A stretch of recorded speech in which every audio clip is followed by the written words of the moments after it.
your presentation's going to have a camera shot change. Go. We're basically finished now. Yeah, we could just like Any questions? make that.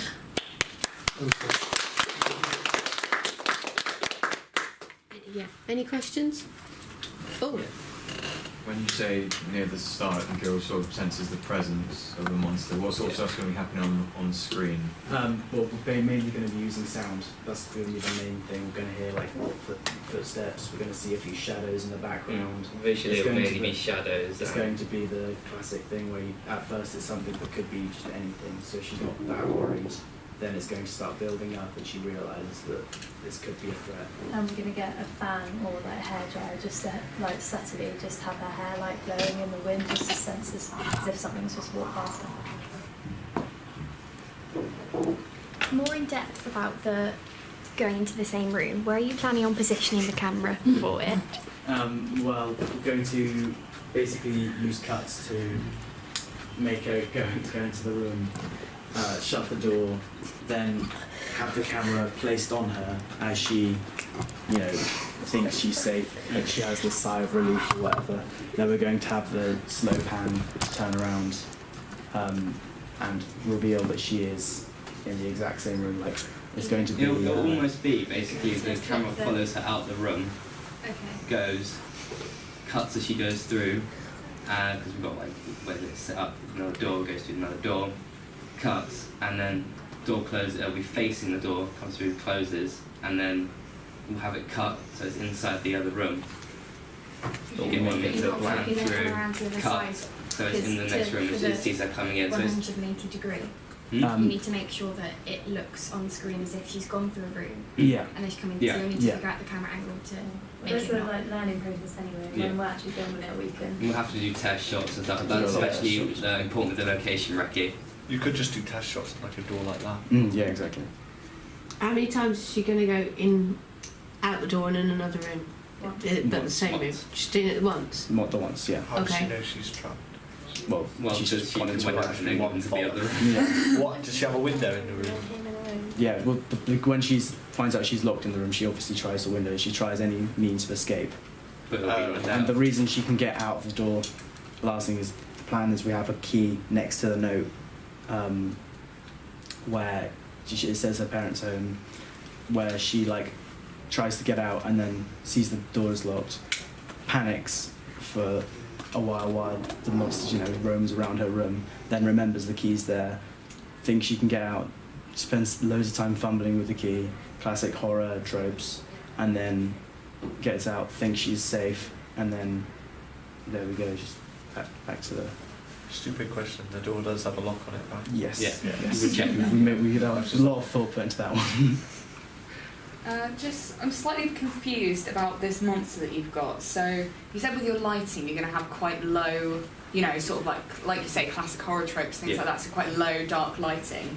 So this monster, it's a shadow, right? We're not going to show So it. you're not. No. What is it? What's actually going on with this The monster? monster is a monster. We're thinking of what was the short film with the monster, the child? The smiling man. Smiling Man, that one. Yeah. But like more black, so obviously. Yeah. We're not going to show obviously not going to show the face of the monster. The monster's real, but we're not going to show the monster.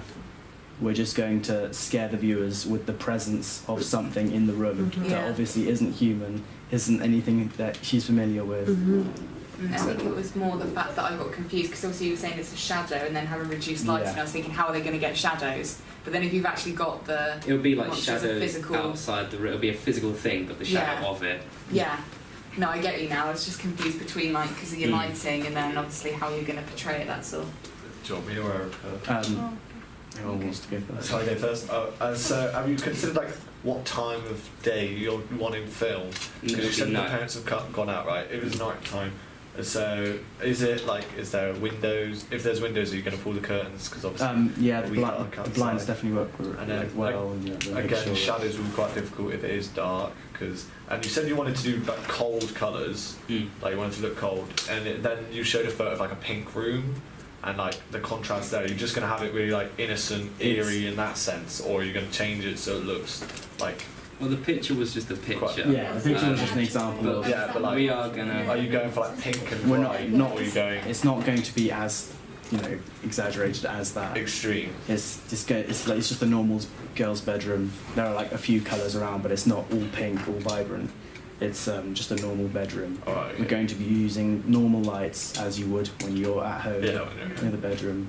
And to create the shadows with the cold colours, we're going to be using the lighting rigs to create those shadows. We're going to play around with that again, testing out shots and lighting. I'm wondering, because you've got such a clever... I really like the fact that she comes out and she thinks she's safe and then it's the same room.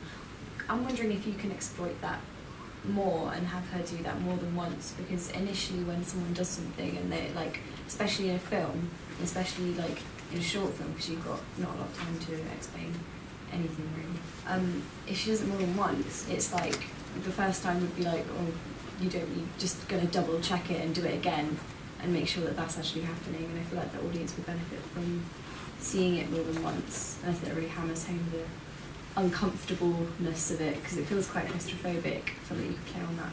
I think we thought about doing it multiple times, but we thought that if we did it too many times, it would obviously get a bit repetitive.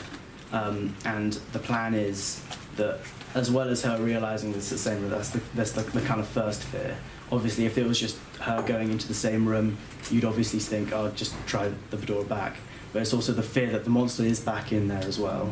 And there's a fact that the cupboard in front of her is slowly opening, and I think we're going to have a hand or something go around, and then we're going to cut it there, have an abrupt ending. Again, I know I've said it a lot, horror trope, where it's the equilibrium, there's a new equilibrium, and then it's completely broken straight away at the end.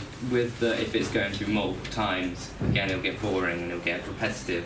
So we'd have to change up a few things in the room. So goes to the room, normal, goes through it again, then something in the room's changed, maybe, I don't know, something's moved. It creates something scary visually is in the room, and it has to keep going, but then that completely changes the narrative and everything, what we've already done up. Suspense at the end. Yeah. And we wanted to create a sense of suspense at the end, so if it's going through, changing, keeps going through, and something in the room changes, the bed gets upturned, blood, whatever, then that's what it is at the end. But we thought it would be a better scare, it would be like a jump scare, hand comes to the closet, flies open kind of thing, hand. So we thought it would be better structured that way.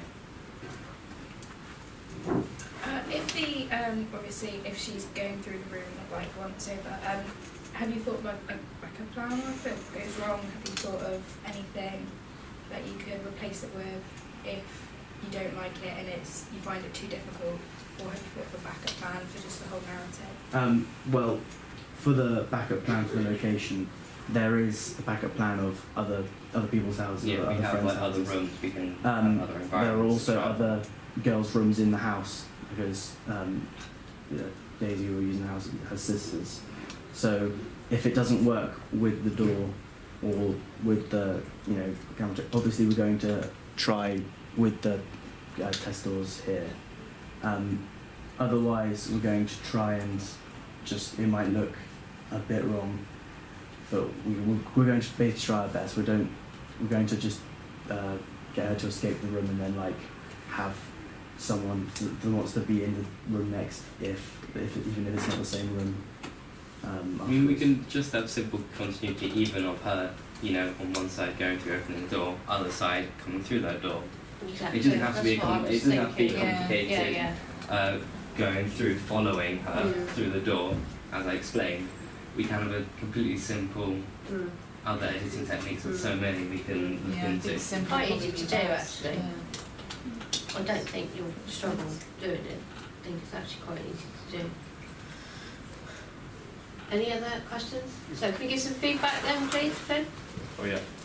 So I thought it was really good idea. I think it's quite original. I haven't really thought of something like that, where they go back into the same room. So you thought it through quite well. I think maybe just obviously everyone's going to say the actual logistics of how you're going to do that, and then maybe just consider the mise en scène of the scene to then, because you have got that one room, you really have to make sure that room is reminiscent of. So do some research into like the use of teenagers' rooms in a horror film. But besides that, I think it's a really good idea. Yeah, I think especially the storyline is very creative. I think it's probably mainly just focus on everything else for now, so try and think about your sound and what you're going to fill it with, as well as just lighting and how you're going to change that from being sort of everything's fine into this lighting which is much more uncomfortable, and maybe because you're playing with like dark colours and black for the monster and things like that, how you're going to capture that in a dark lighting. I thought it was a really good idea again, and you've got a good focus on how you're going to show your monster. I really like that you're not actually going to show them and like spoon feed the audience with just like a really scary monster. You've got really good research into other horrors, but again, like research how they use, especially like horrors that stay more in one room, how they play that to their advantage as well. I think you've got some really interesting narrative points in there that really make it interesting, but I think you need to flesh out more how you're going to do things, like you're saying, oh, we're going to build tension with these things. You need to like think of specific things that you're going to do so that it will be more fleshed out. I really like your idea of going up from the floor of the girl so that you think she's got all the power and then turns out she hasn't. I think that's a really good way of showing like the loss of control she has. Yeah. I like how you've kept it quite simple, like it's very practical, like you're only using one location and like 2 characters, like I think it would be really easy to do. I really liked your tagline actually, but I thought the technique you have in there is quite difficult, but do you think you can do it? Go for it. I think that you should consider that if the actor is using their own clothes as the costume, if you maybe need to carry on filming the next day if you didn't quite get all the footage, or even do a reshoot later on, that the costume still will be available. But apart from that, I like the narrative and the story idea, and I think the tagline fits well with sort of the genre and style of the film. I really like how you included like the narrative techniques and explained it all to us, and like explained the shot as well, like going around in the same room. So you've got a good idea. Yeah, I think the idea is really good, and thank you again for a good presentation. Again, shows the effort, and I'm again pleased that you're planning to get all the filming done before half term, because that gives, particularly with yours, a lot of yours is going to be done in post, isn't it? So you're going to have to spend some time and allow yourself that luxury of time in order to do that.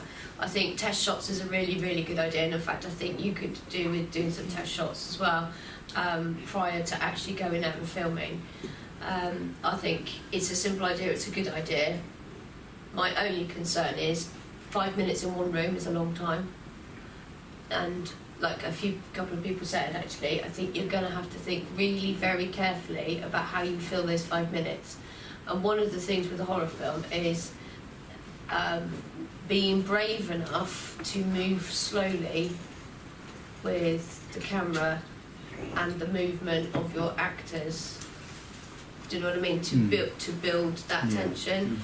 If you start in quite, then after about 2 minutes, that's it. That's your tension reached and your time filled.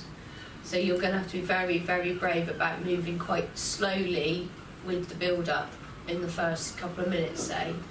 So I think you're going to think very, very carefully about those 5 minutes and how you're actually going to fill it. If you can do it, that would be fantastic. If if you can do it. And who said about using props? That's a mise-en-scène element. And mise-en-scène elements. I think that's crucial, utterly, utterly crucial, because that's what's going to get your audience on the side of the girl and start to feel the same way that she's feeling, because that's intrinsically what you want them to do. What you don't want to do is cut them cold without any kind of characterisation, so they just go in, don't really care what happens to her, or if she's scared or not, don't care. Do you know what I mean? So you're going to have to invest in that characterisation a lot within those 4 walls of that bedroom. So it's almost, in terms of symbolism, that bedroom is her and her life, and that's what needs protecting, and that's what you're going to have to represent somehow. Alright, to really think about that in terms of telling the story. I think it's a really good idea. And like I said, I don't think you'll find coming through the door thing too difficult to do. I think you'll do a few test shots, and I think you'll think that in post that'd be easy peasy to sort out. Okay. All right, but good. Well done. Thank you, guys. Looks like we've run out of time, so we're going to do the. Let me turn the camera off.